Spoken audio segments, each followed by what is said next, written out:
On the main drag in Ponca City, you'll find one of Oklahoma's many Sambos restaurants, and inside you'll usually find people enjoying a leisurely meal. But you'll also find a waitress who thinks her whole restaurant got the shaft recently. Judy Raposi has worked for Sambos for a year and a half. Her base salary is $3.10 an hour, minimum wage. Recently, though, the restaurant's regional headquarters in Dallas gave the Sambos waitresses in Enid, Oklahoma, a raise to $4.34 an hour. But in Ponca City, there was no such raise and no explanation. I really believe that the waitresses here deserve that increase. You know, we work very hard, and managers contacted them and the management, and they have not responded. They refuse to tell why they've done it, and they won't give a reason why they wouldn't give this store a wage increase for their waitresses. Judy Raposi wants to know why. We were able to find out. Sambos spokesman Monty Martello told us it was pure economics. For some reason, he said, waitresses in Enid always are paid better. He said all the restaurants do it, and Sambos had to raise their salary or they would be unable to find waitresses. But Martello told me Ponca City waitresses were in line for a raise January 1st, when the minimum wage goes up to $3.35 an hour. For Judy Raposi, that's not much, but unless she moves to Enid, that's all she'll get. I'm Chris Houston, in your corner.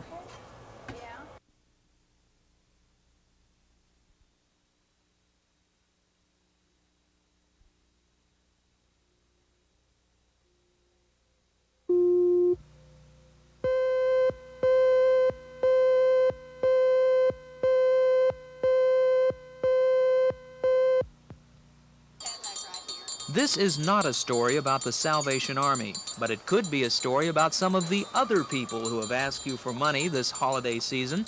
Better Business Bureau Director Jane Harden says there are all kinds of people willing to tell you any kind of sob story to get you to contribute to their worthy cause, which is usually their own pocketbook. Normally they have a story that is unique. Normally they're promoting some aspect of some dire need, and Christmas is a good time to do this.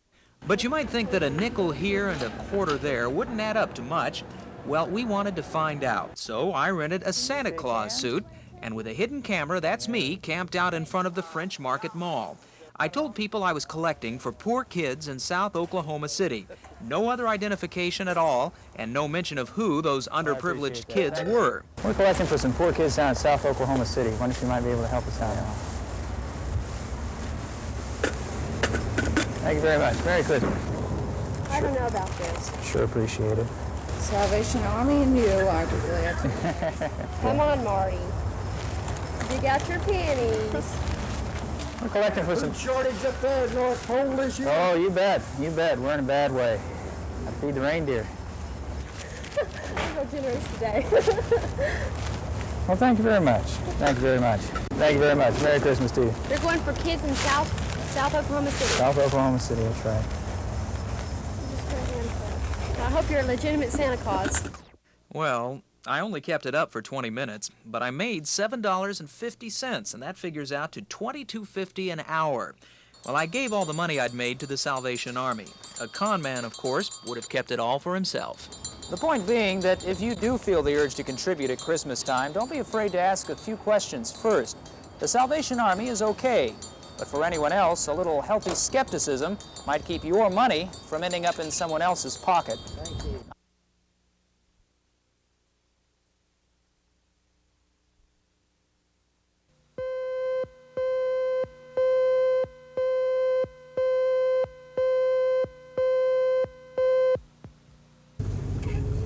Driving up this quiet back road near Tuttle, you might expect to see a few pheasant or a family of squirrels crossing the road.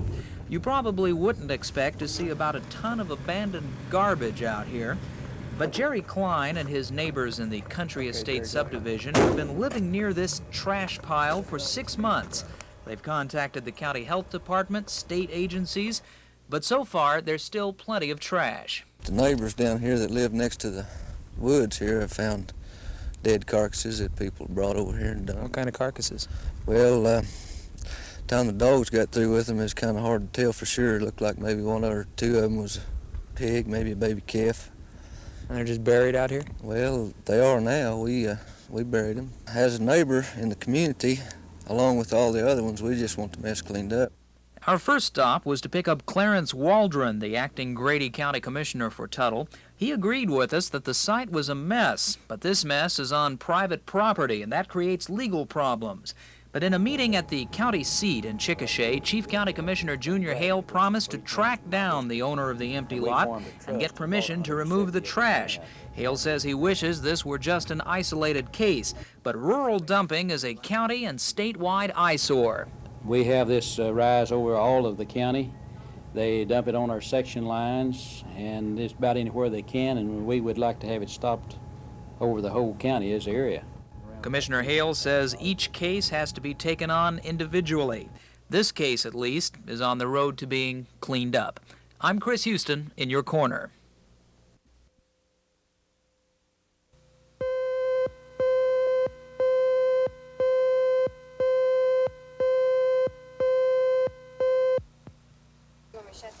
When Evelyn Lawrence asked me to come and look at her fence, it didn't take long to realize that to her and neighbor David McLeese, there was more involved here than just a falling down piece of wood. It was the feeling of having thrown $1,500 each down the drain. Obviously, the fence needed repairs. The posts, which carried a 20-year guarantee, were already splitting and cracking badly. One cross brace was completely split. And then there's the gate that simply won't shut unless you happen to keep a couple of bricks nearby. All of this guaranteed work.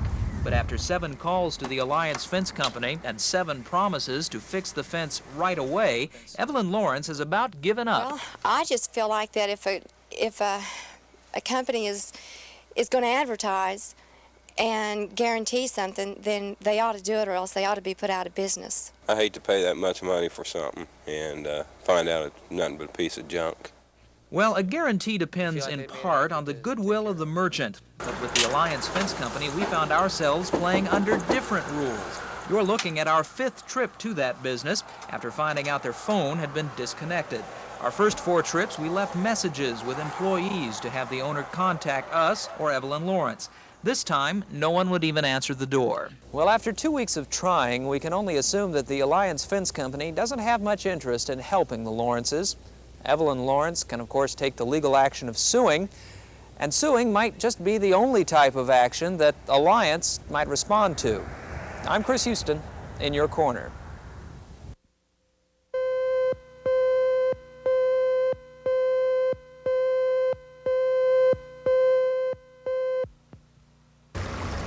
We didn't go to Niagara to get this shot. We didn't even set up our cameras on the North Canadian. No, this turgid tributary became part of some unnatural landscaping at the federal government's FAA training center recently. FAA worker Ken Rensel showed me the city's most current current coming from a broken water main under these bushes. The water main is city property, and the base reported the leak to the city 5 days earlier. But nothing had been done, and in the meantime, the city had been losing about 200 gallons an hour. Over a 5-day period, that's enough water to fill your bathtub every day for the next 3 years. We've had a drought situation in Oklahoma City, and we could have one next year. And with this water running like this, it doesn't seem right. Well, we went right to the top of the water department, Pat Bryan, and we found a classic case of miscommunication. The water department had gone to a very minor leak on the base, thinking that was the problem. We provided a more exact location, and this time the water department found what they were looking for.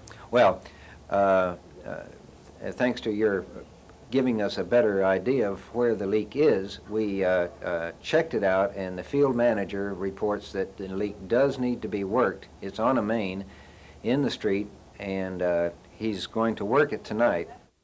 So Uncle Sam will get his leak fixed, the city will hang on to some much-needed moisture, and these parking lot bushes shouldn't need watering again until next summer. I'm Chris Houston, in your corner.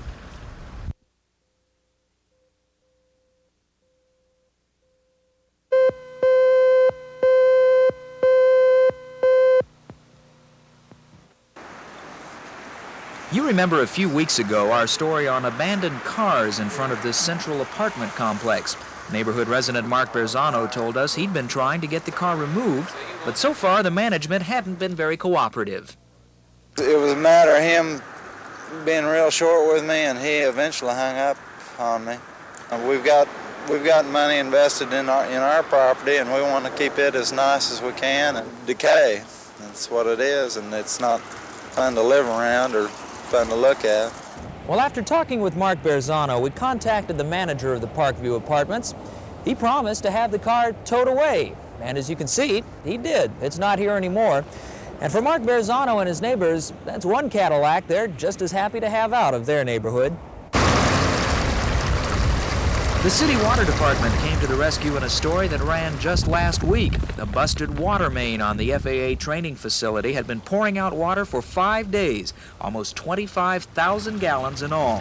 For FAA employee Ken Rensel, it was a sad sight. We had a drought situation in Oklahoma City, and we could have one next year. And with this water running like this, it doesn't seem right. After we cleared up some confusion over the exact location of the leak, it was turned off that night, and all that water is back in the pipes where it belongs. And finally, one of our first reports concerned Benny and Elnora Moore, who had been trying for months to collect their state tax refund. They suspected that someone had stolen the check and forged their signatures to cash it. But without a copy of the canceled check, they couldn't be sure. Well, a day after our report, they had their check, and legal proceedings are already underway to catch the forger. I'm Chris Houston, in your corner. Said that I had to fill out those supplies of meat and butter.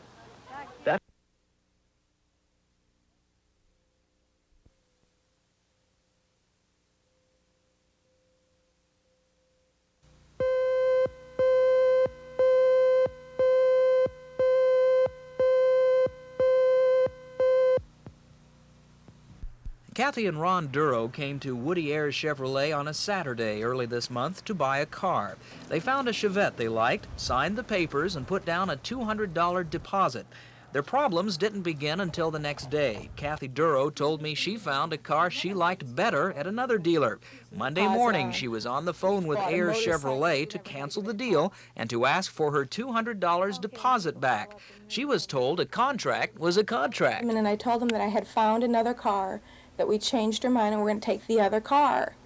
And the salesman said, well, you can't do that. You've already signed a contract. Well, we changed our mind. I'm not going to take the car, and that's final. A deal constitutes signature of acceptance on their part, signature of acceptance on our part, and money actually changing hands. When that happens, a deal has been made and they've bought a car. And he kept on saying, well, you have to take it now. And I said, no, I don't. I don't have to take your car. He says, well, you signed a contract. The reason that we held on to the $200, I'm human like everybody else. She called me, chewing me out, told me she was going to go to Channel 4 and put this thing and publicize it. And it became a matter of principle at that point, and I got a little insulted, and I said, fine, you know. He says, go ahead and drag me through the media. I think it's, you know, it's just really hard feelings against them, especially right before Christmas.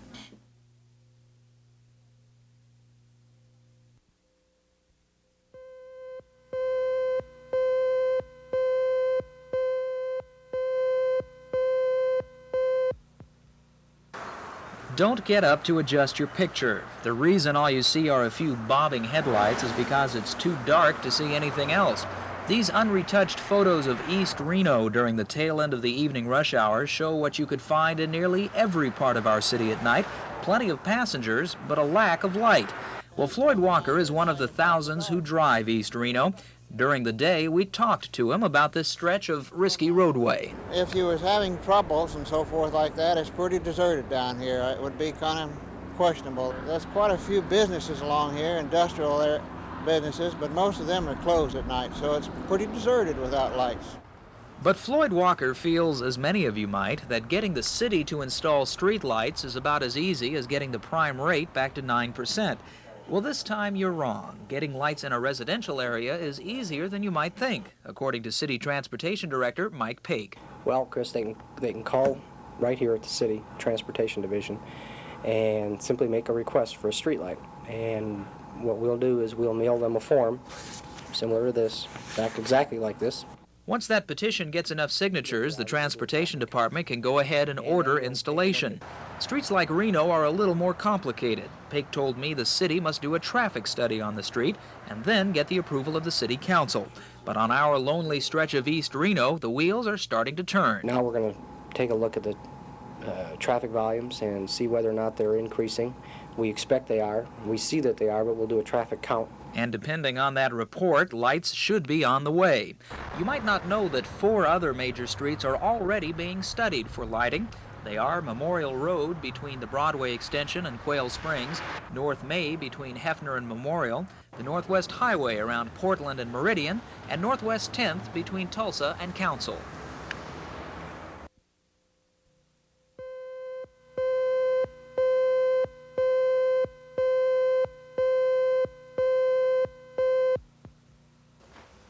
This is Frances McMinn. She needs an operation. It's not an emergency, but it needs to be taken care of soon. But Frances McMinn doesn't have much money, and she'll need help from the state to pay her medical bills. Well, she might not get it. And thanks to a standoff that would be funny if it weren't so serious, Mrs. McMinn might not even get her operation. The reason is because of a simple argument. Her doctor, a Shawnee specialist, won't do the operation until her welfare payment is approved. But the state won't approve her welfare payment until after the operation. Now, where does all this leave Frances McMinn? Well, it leaves her angry, frustrated, and scared. I feel that I'm being done wrong. The longer I wait to have the surgery, the more extensive it's going to be, and actually, for me, it's going to be harder on me. We told her we'd do what we could. It wasn't easy. When we first came to the offices of Dr. Al-Qarishi, it didn't take long to see we weren't going to get much help here. We never even made it past the receptionist. We were told the doctor had no comment. She didn't want to get involved. Our next stop was the welfare office, where Mrs. McMinn was told she could not be approved for benefits until after her operation. Mabel Carter, who heads the Wewoka office, told us she'd try to work out something. And she did, a compromise of sorts. And when Mrs. McMinn heard about it, she came right away. She is in to apply for medical assistance, and we'll process the application. And until the medical service has been rendered, we won't be able to tell if she will or will not be eligible for medical payments. They could give an estimate, but real figures, no. Hopefully, an estimate would be enough to convince Dr. Rishi to perform the operation.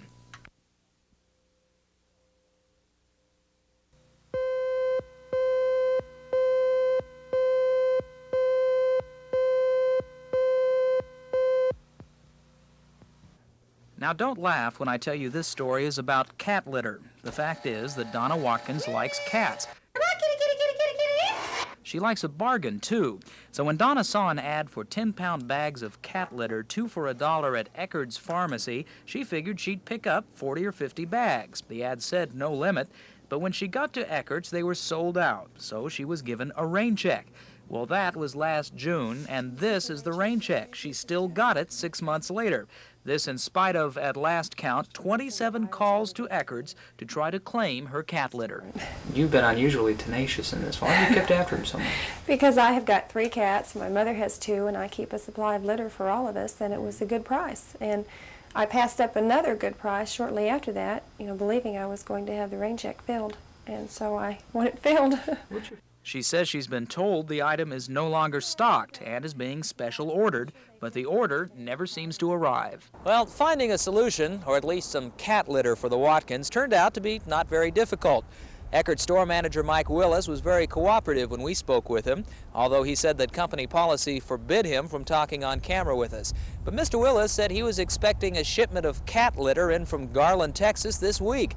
And if he didn't get it, he'd go out and personally buy the Watkins their cat litter.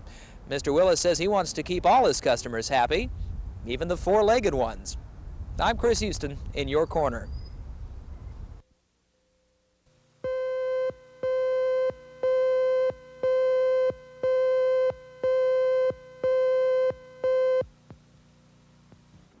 There are 2 TVs in the living room of Glenn and Retha Webb these days.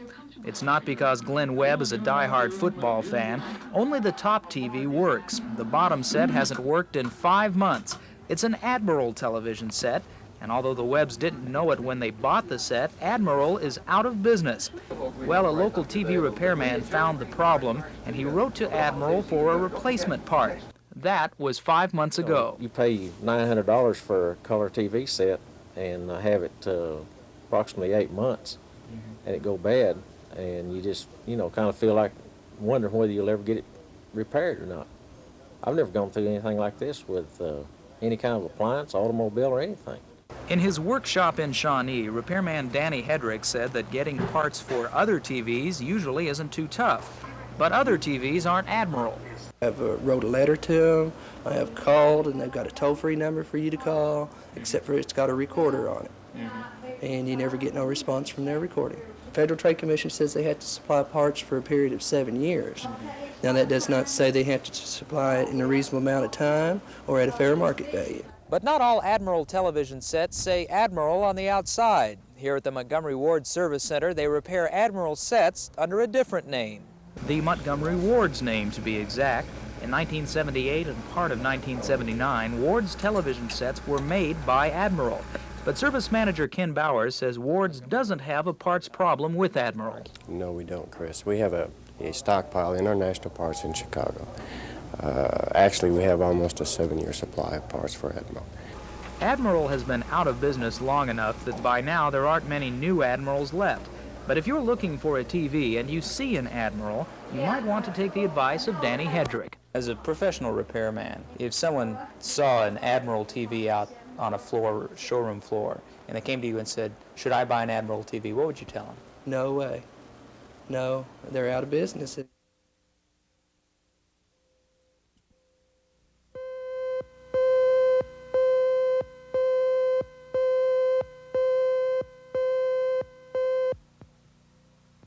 Oh, my son got Rocky Mountain spotted fever.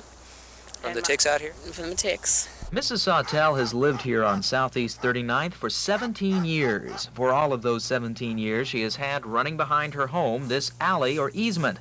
During the winter, of course, the ticks are dormant and the underbrush doesn't grow.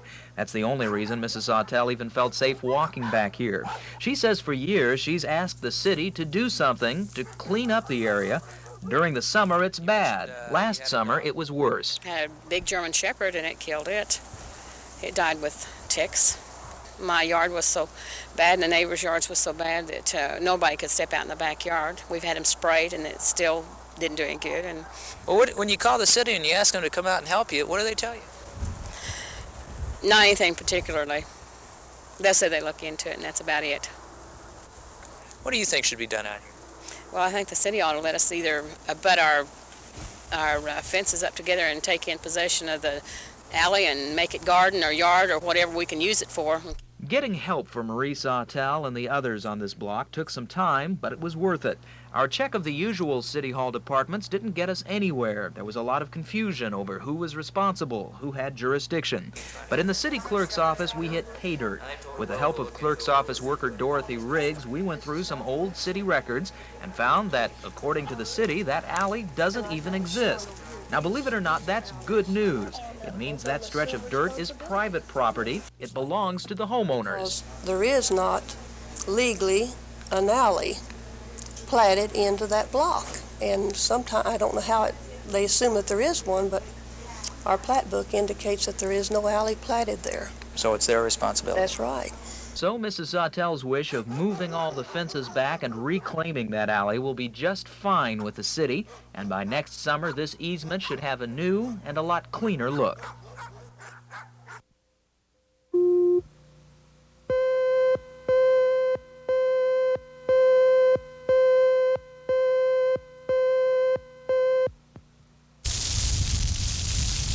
If this was Hollywood, there'd be no problem. All we'd be showing you now is a little movie magic, a quick lesson on how to make a dry day look like rain. But this isn't Hollywood, and this water isn't being used for the movies. It's not being used for anything. For 4 days, it's been running just like this. Neighbors say they've been using this leak as a car wash. They laugh about it, but it's not really funny. Not to Jim Dwyer, not to anybody. Makes me pretty sick, particularly in regard to the water shortage that we had this summer. With all this water running down the street, if we do have another water shortage such as we had this summer, then I'd say the water department ought to be partially to blame. It seems hard to believe that all this water might not be enough, but that's what the city water department tells us, and yet that same department seems to let leaks, too many of them, go by unchecked. Is the water department negligent? If there is a water shortage, will we be justified in laying at least part of the blame at the city's feet? We took our concerns to the head of the water department, Pat Bryan. Mr. Bryan was very open with us, allowing us access to department reports and records. Some were flattering, some were not. And Pat Bryan could have dodged some of our questions, but he didn't. Last week we had 22 main breaks just in a 7-day period. And our crews were able to get to 16 of those. So our backlog actually increased last week. The key problem is manpower. There just isn't enough to catch up with the backlog of water leaks. Last week that backlog included 107 water mains, 261 residential leaks, and 122 inoperable fire hydrants. The work crew is sufficient to keep that backlog from getting any bigger, but it's not getting any smaller either. And so Pat Bryan's approach to water leaks is simple and practical. Fix the biggest ones first and worry about the rest when there's time. If we can't get them all done, we have to get the most important ones done first. And so somebody that calls in that they have a leak in their street in front of their house, they may not get satisfaction in one particular week because we just can't get to it.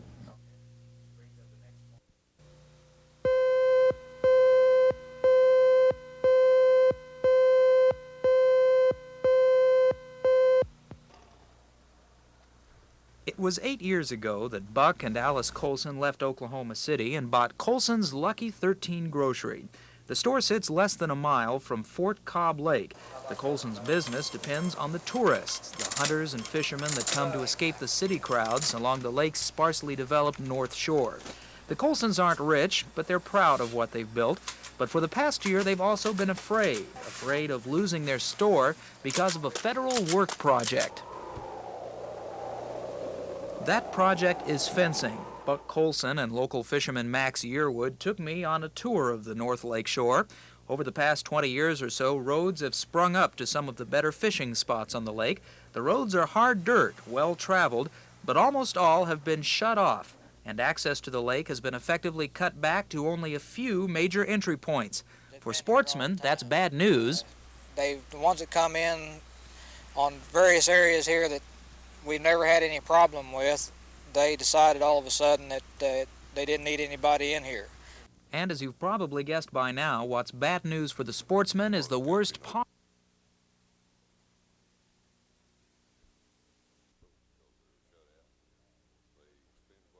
Coming down here, of course, gasoline and so forth so on is high now. So if they go to somewhere else, what'll that do to your store? Well, and possibly, and wouldn't take long to put me out of business because I'm just a little small operator. State Department of Wildlife Game Chief Byron Moser helped form the plan to fence Fort Cobb Lake. The reasons, he told us, were purely environmental. Those dirt roads caused too much sediment to run into the lake. And so, like other Oklahoma lakes, Fort Cobb Lake needs to be fenced. And as for the Colsons, Moser says not to worry. This is pretty common fear.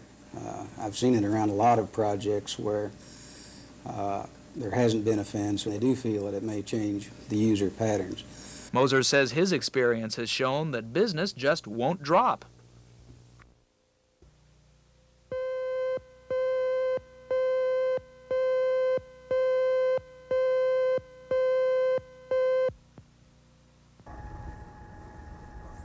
When Lehman Cole walks out in his backyard, he doesn't have much of a view. His home sits behind a new TG&Y store. It's been open since last August, certainly long enough for the builders to clean up the inevitable construction, trash, and garbage. But as Lehman Cole showed me, there's still plenty out there, although much of it has admittedly by now blown away into neighbors' yards. For 6 months now, Mr. Cole has been trying to get the developer or the city to clean it up. Well, I think that people can see it as well as I can see it, and to let some of the things go like they have different areas in town, I don't know, it's something lacking in city government, I believe. Specifically, says Mr. Cole, the city manager, Jim Branham. Kind of left the impression that he hated to say anything to the developer because He was afraid he wouldn't develop anymore out here. Well, of course, none of this is helping the ecology of this area, but our biggest problem has been trying to find someone to accept responsibility and clean it up. TG&Y says it's not their problem. They referred me to the builder and developer, John Henry. He runs this piece of ground under a corporate name. The name of that corporation? Well, read it for yourself. Well, the offices of the Environmental Properties Corporation are located in the Midland Center here in downtown Oklahoma City. I contacted Mr. Henry by phone and asked for an interview. I was told, sure, come on down. Then I identified myself as working for Channel 4. I was put on hold. 3 or 4 minutes later, I was told that Mr. Henry would have no comment. I came down in person and tried again. The answer was still no. So we turned to the city manager, Jim Branham. First, we asked him if he'd been going soft on the developer. There are people investing millions of dollars each year in this fair city and in commercial and residential development. One more high property big shot is no more politically powerful than another. In fact, Mr. Branham had gotten through to developer John Henry where we'd been turned down.